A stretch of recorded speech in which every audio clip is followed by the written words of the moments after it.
All right, so what I've done so far is I put down a base in that time-lapse video, and I'll talk about this in a minute, but I just put down a base, and it's a nice even tone base of basically, if you want to call it cross-hatching, but applying graphite layers in different directions. And as long as you can apply them in different directions, it should even out in terms of the tone. The tone should be an even flat tone. There's going to be a little variation, but if you can kind of see, that's what I'm trying to achieve now.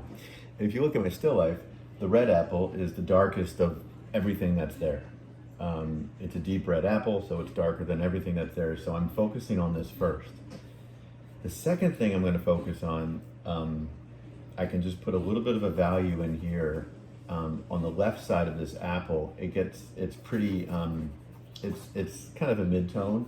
So I can just kind of put in a general value here, but nothing darker than what that's going to be. That green color there is probably a bit darker than this white of the paper.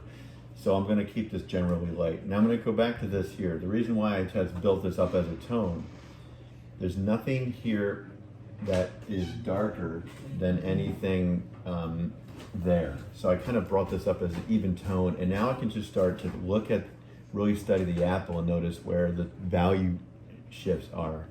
And I don't know if the camera can pick this up, but there's a little dark kind of oval there that's reflecting the apple on the right onto it.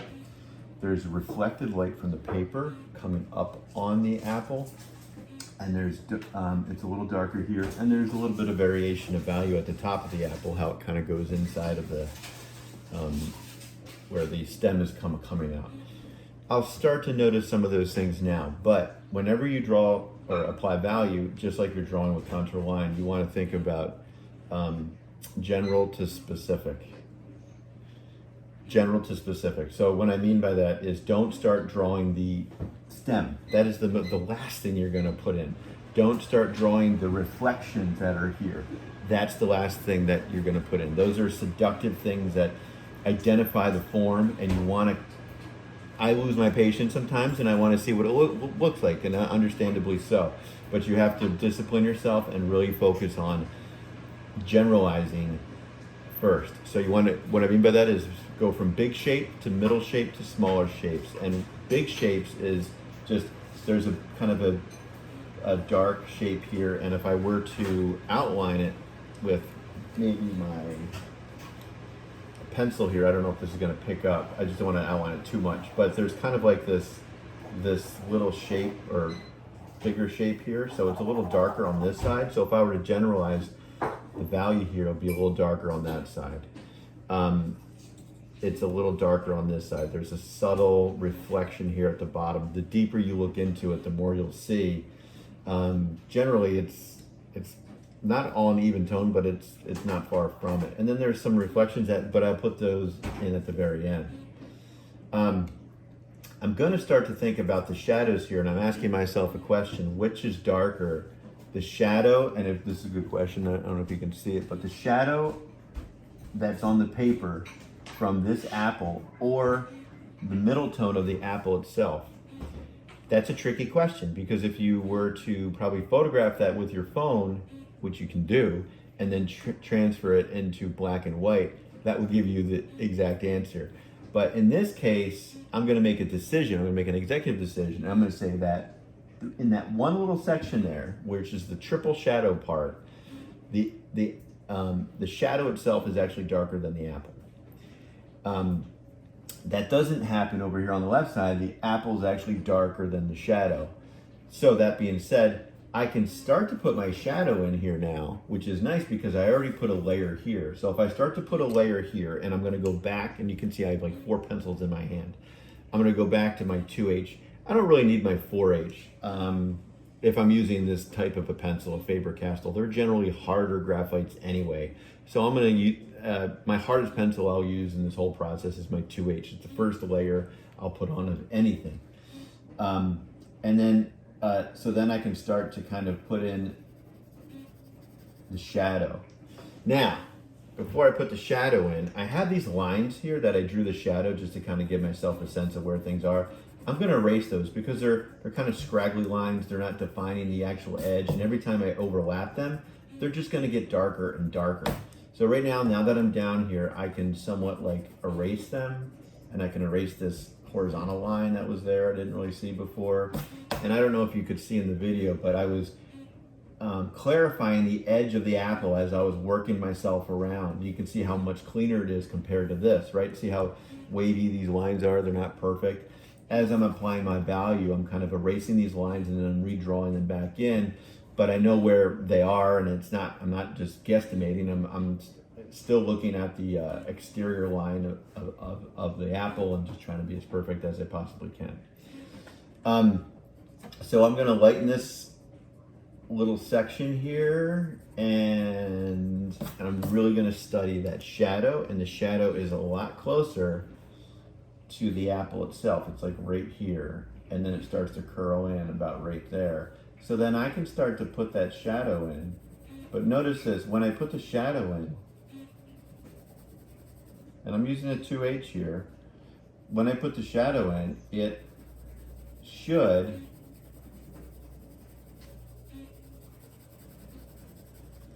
stay lighter than the actual form itself. And you can kind of see that happening a little bit.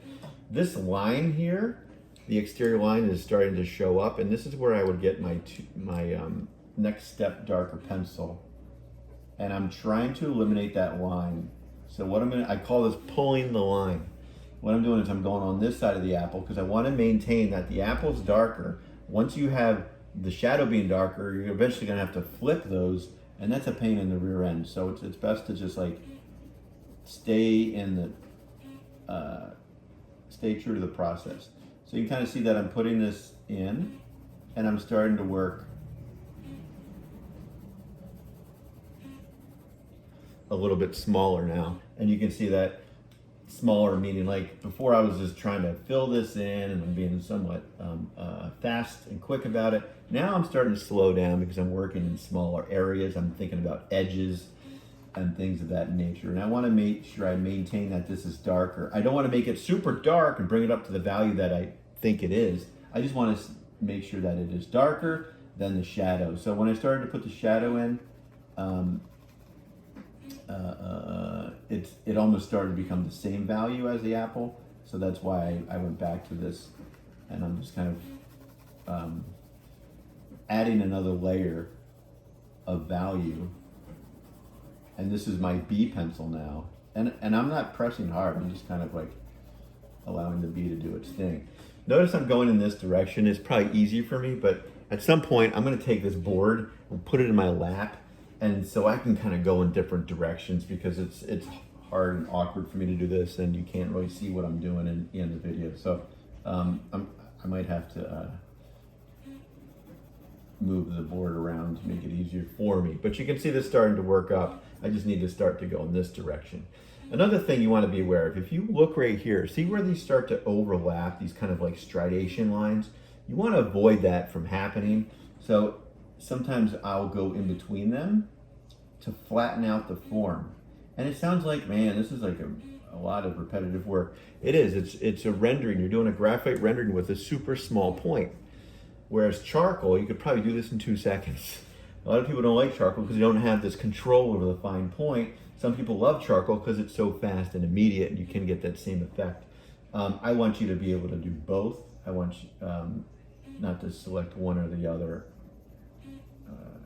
as like, I can only do this, I can only do this. So I want you to be able to have that dexterity in both mediums.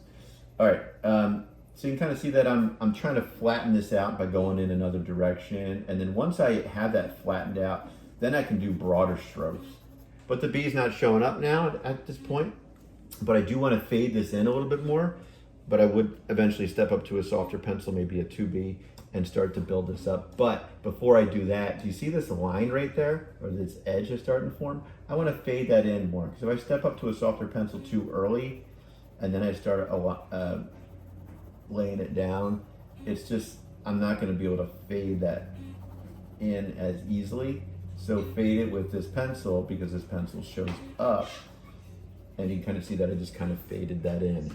And this is a little value variation. It's not as flat, it's getting a little darker here. Does it represent that? Not so much. There's a lot more value I have to put on. But the reason I put it down here was because I wanted to establish the shadow, at least the first layer of the shadow, which is down here. And then because that's the darkest shadow here, and then there's a triple shadow, 1, 2, 3. So the shadow that's closest to me, which is this guy, I'm going to put that in last of the 3 shadows. You want to do the darkest first, the second darkest second, and then third darkest. I'm sorry, the least darkest, if I can make sense out of what I'm trying to say here. And then this line goes right over to the other side of the apple, like right here. That's the line of the shadow. I just made it super light so I could see it. And then I can kind of put the line in. Now, I just noticed that there's the vertical line that I had there when I was originally drawing the paper. I'm gonna see if I can take my white eraser, because that's the best eraser to use to clean things up and get things off. I'm gonna try to take it out as much as I can before I apply value there, because you don't wanna go back in after you applied the value and have to erase it, and then you're just kind of taking 2 steps backwards. So I might as well do it now. There's even a little X there, but that probably, I think I can get away with that. I'm not sure. Now, here's the thing though. Do you see this value here? The apple on the right side is darker. And I just noticed that once I got there. It's like, oh yeah, I don't want to really establish this as being darker than that. I want to make sure this is darker. So now I'm going to jump on this side. And I'm going to do a quick video where I start to apply value here. And then after that, maybe I'll go and I'll finish the other shadow here, and then I'll just do another layer going on top of them. But if you can see what I'm doing here, do you see the second layer? How that's a little darker than this, but when I go on top of this, this just gets darker because I keep layering on top of it. That's the idea. And eventually things start to kind of evolve. Now, one last thing I forgot to mention. This guy, this is just a piece of paper, printing paper, and I like to tape it on and lean my hand against it, because eventually you're going to have graphite all on this thing. You're do a lot of fine-tuning work, and if your hand, the back of your hand is just smearing all the work you've done, it's going to get super messy. So what I say is just use a piece of paper. Wherever you're working, you can move the paper around. So say you want to work up here, move the paper there and just kind of bump, bump, bump, bump, bump, bump, bump, and you're not smearing all the graphite. Very, very important. This should be, and that's why we're working very small. It's only 9 by 9 inch frame here. And you're just doing something simple. 2 apples. It's not as simple as it looks, but there's 2 apples. And so you can just focus on rendering. You can focus on clarity of edges. And that's the main objective here. All right, I'm gonna do a time lapse.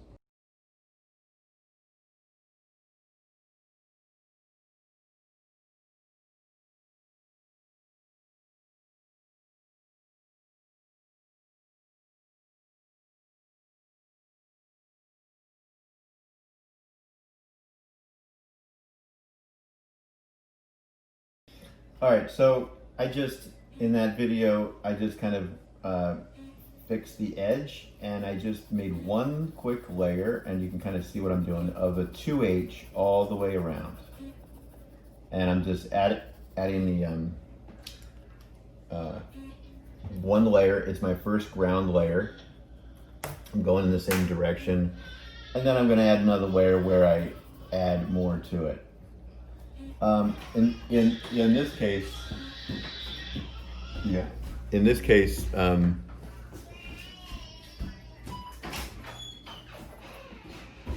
I can take my 2H again, and I can just kind of quickly go over it now. Now I'm not too concerned about the edge because I already worked that. So I'm just kind of going in another direction just to somewhat unify the graphite so it doesn't look so stridey, if that's a word. And it might not look like I'm doing very much right now, but you can see just a little subtle value change. And I'm just going in a different direction. And sometimes the noise of the graphite, hopefully my face isn't blocking my view. The noise of the graphite kind of has this meditative quality. It just clears your brain. And I know it sounds cheesy, but it can clear your brain. Don't think of this as like, oh my God, I have so much to do. I got to fill this in. It's going to take me so long. I can't do it. And then you start to overwhelm yourself. Embrace it. Be like, oh, I can't wait to just check out for a minute and get into this meditative state and just apply value.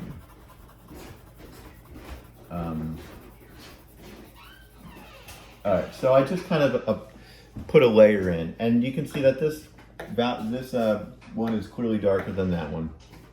The right side of this is darker than what we see here, but the reason I stopped the time-lapse video is because I want you to see this little shape here. And I said in another video, that kind of reminds me of the shape of Africa or maybe South America, one of the two continents. And that continent shape is, and it's kind of a way to look at form, or when you're drawing something that is just like this organic thing. Think of like state or imaginary boundaries of states, or just exterior lines of continents. They're just kind of amorphous shapes. They're just weird, unusual shapes.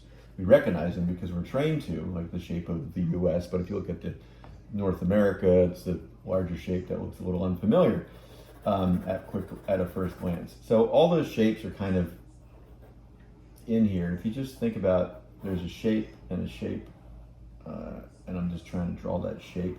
I'm lightly drawing this shape of what I think it looks like. And then I'm gonna kind of work around it, because I feel, you just don't want the line of that shape to stay there. I feel that the value of this is probably where it's gonna be right now. It could go a little darker, but I'm not sure yet. So I'm gonna keep this the value that it is, because that represents that little spot right there. So I'm gonna start working around it, and then I can start to make this darker. But don't make this too dark, because you wanna make this darker. So then you gotta go back to the other side, switch your pencil. Again, look at my hand. I have all these pencils here, and I still have to add one. Now you might ask yourself, what the heck is an F pencil? And it's a good question. An F pencil is kind of around an H and a B, and you can use the F pencil if you want. But I believe it's directly between an H and a B, and I could be disproven on that one, but I think I read somewhere that that's the case. You can see it shows up here a little bit, but in this case, it's not enough to what I want. So I'm just going to step up to a 2B, because I used a B there, and I'm going to see what a 2B does. A 2B definitely really pops out, and that's why you don't want to go too soft too fast, because it's too much. So I'm really being light with this 2B pencil here. And I'm questioning whether, if I even put a B down first. This is a little bit big. This is kind of a big jump, and you might be able to see it, but it's not terrible. I can still work with it. I'm just being really light with the pencil. If you push too hard, then it can get out of control, and you have to kind of work backwards, and it becomes a pain in